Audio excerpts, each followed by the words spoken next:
Hey, it's Clay, and this will be a video chart on ticker symbol AKER. We'll take a look at the 30-minute time frame.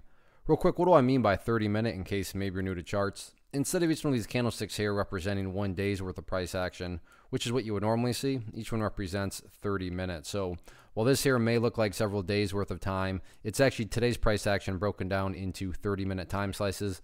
I like to this time frame. I think does a good job of telling the quote-unquote story of the price. And in this situation, makes mapping out a very logical question quite straightforward. That question revolves around the fact that the price has made a really nice move, right? I mean, when you consider where the price was at its lows, and then you look at where the price closed up there, any rational person is going to say, yeah, the bulls have definitely made a very nice move on the day. However, that does lead to the valid question, though, of, but is there any sort of true power behind this price movement? Is there any sort of genuine strength?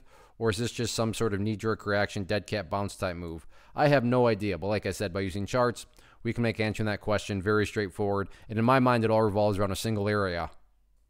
In my mind, it's all about this level down here at, let's see, what is that? 45 cents. Why is 45 so important? Well, hopefully we can all agree on the logic that price movements with true power, with genuine strength, the price is going to progress forward. The price is not going to go back to where it was. I'm assuming you're saying, hey, thanks, Captain Obvious. Of course, if a price movement is truly powerful, it's not going to go back to where it was. That would be a contradiction. Exactly. So with that in mind, think about 45.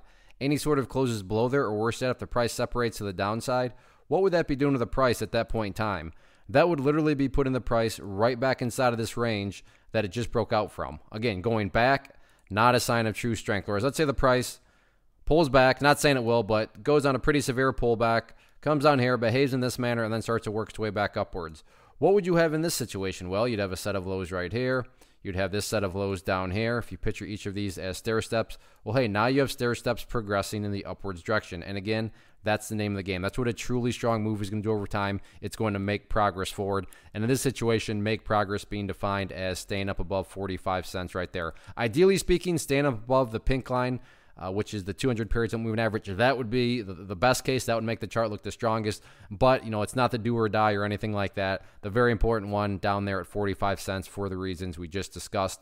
As far as levels of resistance are concerned, pretty straightforward right now and not a huge priority. That's going to be right up here around 53 cents. I say not a huge priority because, in my opinion, it's all about building higher bases, because as long as higher bases and higher lows are being put into place over time, everything else will take care of itself, including breaking levels of resistance. So focus on building those higher lows, and then you can just sit back and let the chart do its thing.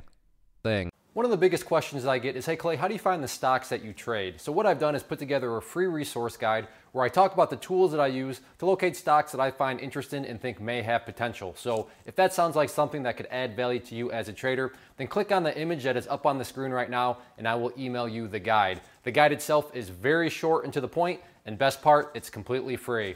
Thanks for watching the video. Let me know if you have any questions.